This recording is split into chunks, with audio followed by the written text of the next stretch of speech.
Arc-en-ciel.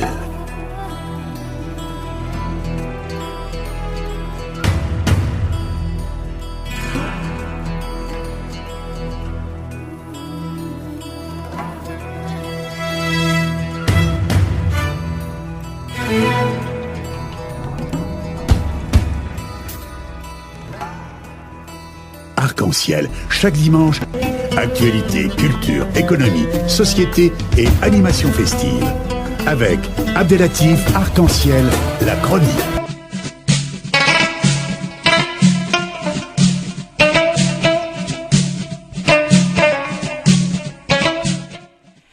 Mesdames et messieurs, nous sommes heureux d'être en ligne avec Dr Béatrice Meza. Bonjour docteur. Bonjour Abdelatif.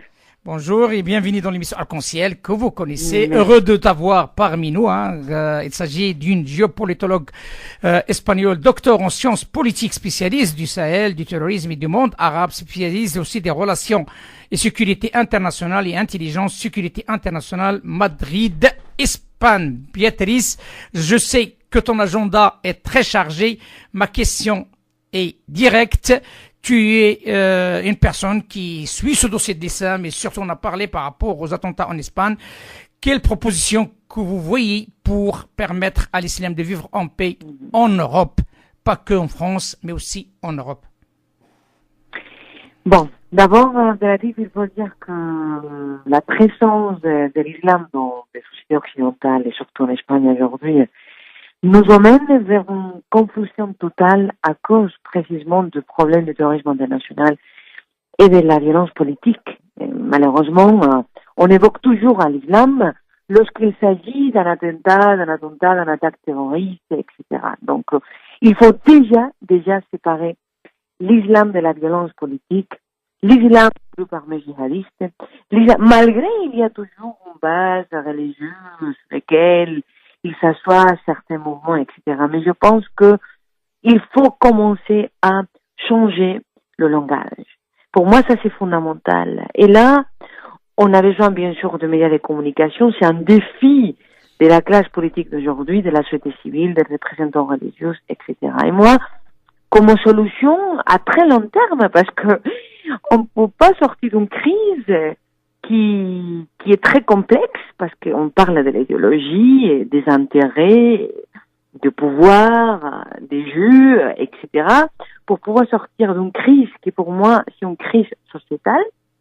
Je parle de l'Espagne, comment l'Espagne regarde l'islam, etc. Je fais une allusion directe à l'institutionnalisation encore une fois de l'islam en Espagne, à la création des programmes éducatifs qui sont aujourd'hui très nécessaires pour, d'abord, normaliser l'islam.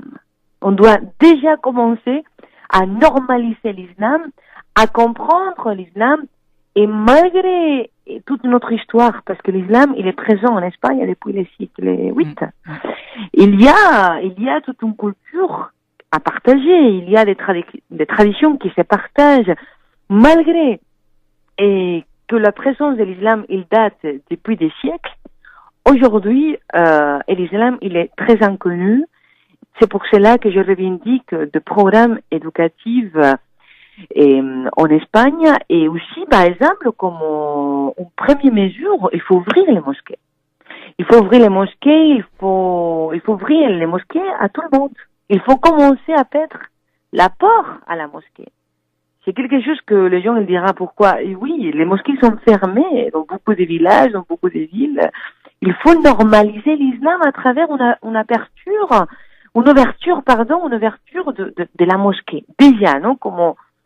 Bon, et je pense qu'il faut commencer à faire un travail dans ce plan-là. Ouais. Béatrice, tu as parlé d'éduquer. Comment peut-on éduquer la population sur l'islam? Écoutez, Abdelatif, l'éducation, il commence dans les écoles. Et comme vous savez très bien, et l'islam, il est surtout connu en Espagne à partir de l'immigration. À partir de l'immigration, notamment de l'immigration des Marocains, qui ont commencé à s'exprimer d'une autre manière, c'est-à-dire l'Espagne, il a commencé à comprendre que nous ne sommes pas seulement un pays catholique, qui qui était la religion de l'État, oui. Nous sommes un pays aconfessionnel. Nous ne sommes pas un pays laïque, nous sommes un pays aconfessionnel. Donc, il faut comprendre déjà que c'est un pays qui s'ouvre à des autres religions monothéistes. Pas seulement l'islam, il y a aussi le judaïsme. Donc, nous, notre débat aujourd'hui, il est dans comment il faut faire une séparation effective entre l'État et la religion catholique. D'abord, on est dans ce débat. On n'a pas encore arrivé à intégrer notre débat de comment, une fois, on arrivera un jour, parce que ça divise la classe politique espagnole aujourd'hui, une fois, on dépasse ce débat de séparation entre l'État et la religion catholique, on doit bien sûr discuter et parler sur l'intégration de l'islam et des autres religions et comment il faut les encadrer juridiquement. Et là, comme vous savez, nous, on est encore très jeunes, on n'est pas comme la France. Vous avez toute une expérience et toute une trajectoire, et même, je dis, il faut pas rentrer dans les mêmes erreurs de la France. Et par rapport aux écoles, et par rapport à la question que vous venez de poser, il y a certains détails qu'il s'agit, par exemple, de introduire, par exemple, une alimentation différente dans les écoles, parce qu'aujourd'hui, les écoles, elles ouvrent des communautés musulmanes importantes. Par exemple, des salles de prière. Par exemple, il y a des petits détails qui font partie de l'islam et qui ne sont pas encore réfléchis de la part de l'administration espagnole pour pouvoir faire face à cette globalité religieuse que l'Espagne représente aujourd'hui. Et il y a une vocation d'avenir, parce que aujourd'hui, si aujourd'hui c'est un embryon, la communauté musulmane, d'ici à 20 ans, à 30 ans, ça va pas être un embryon, ça va être une véritable communauté musulmane qu'il faut qu'ils partagent l'espace public et l'espace privé avec les catholiques ou avec des autres religions. Et je suis inquiétée parce que nous, en Espagne, on n'a pas arrivé déjà, comme je disais tout à l'heure, à normaliser l'islam, intégrer l'islam, intégrer la communauté musulmane, etc., etc. C'est la question oui, mais c'est la question aussi qui se pose même en France, d'après. C'est pourquoi le président de la République française a pris la décision de trouver une solution d'ici la fin du premier semestre 2018, d'organiser l'islam pour que l'islam puisse être accepté, parce qu'on vit dans un pays laïque, ce n'est même pas le cas de l'Espagne, et c'est presque la même problématique.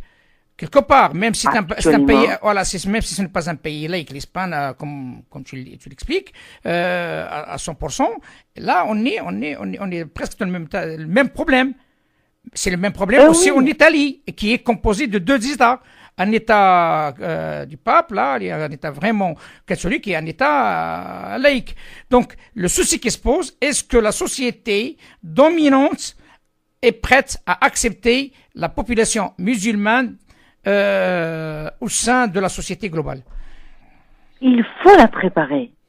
C'est-à-dire, c'est pas une question de choisir. C'est une obligation à accepter parce que c'est l'évolution naturelle de notre histoire.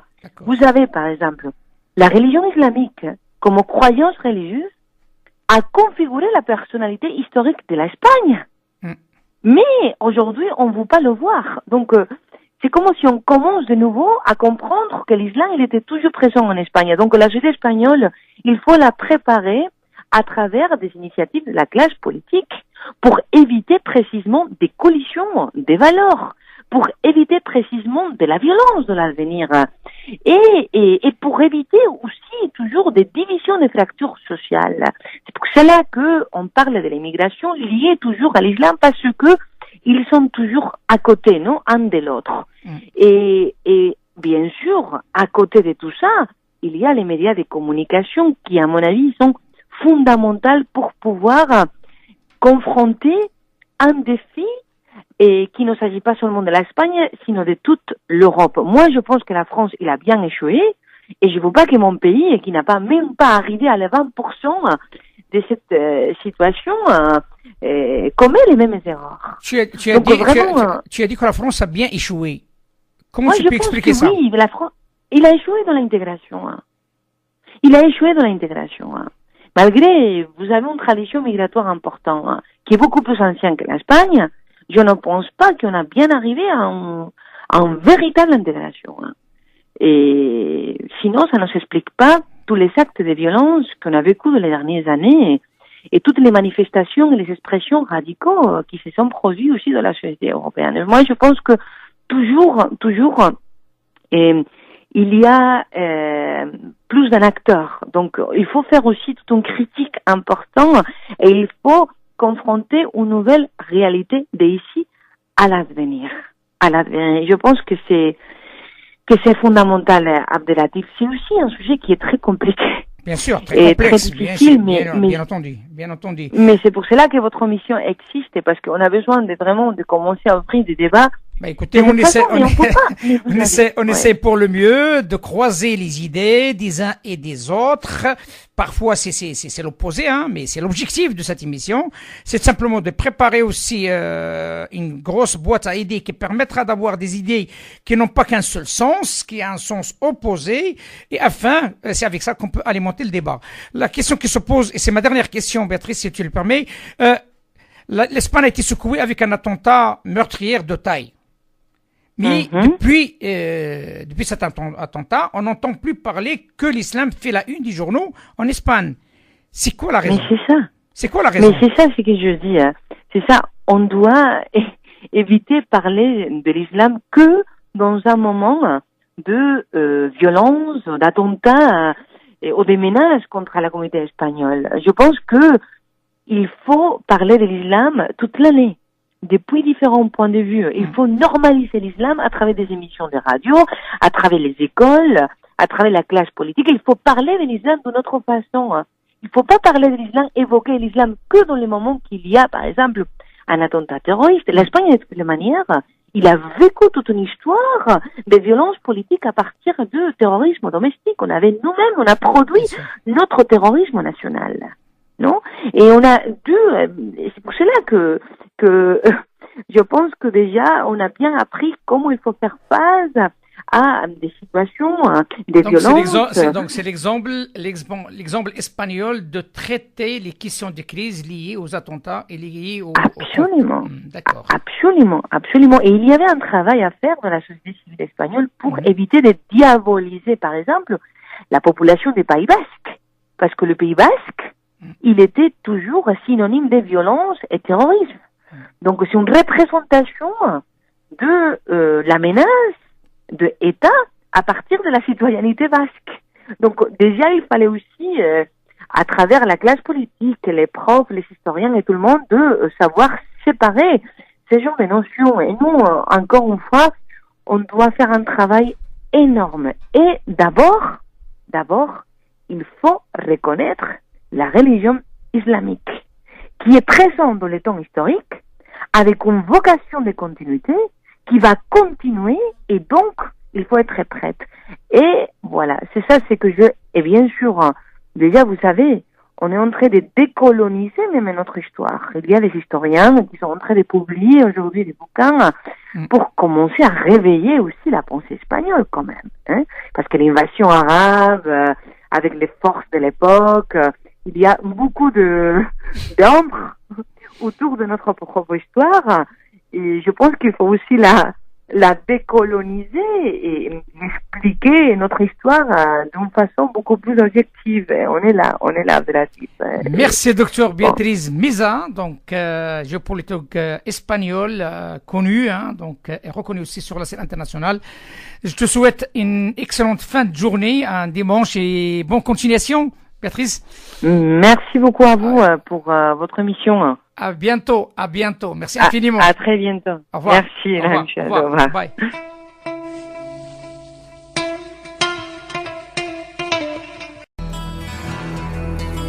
Arc-en-ciel.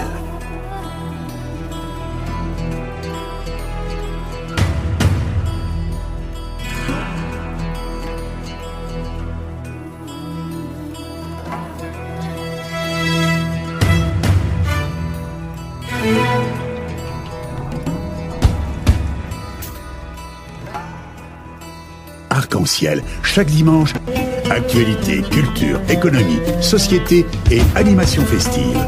Avec Abdelatif Arc-en-Ciel, la chronique.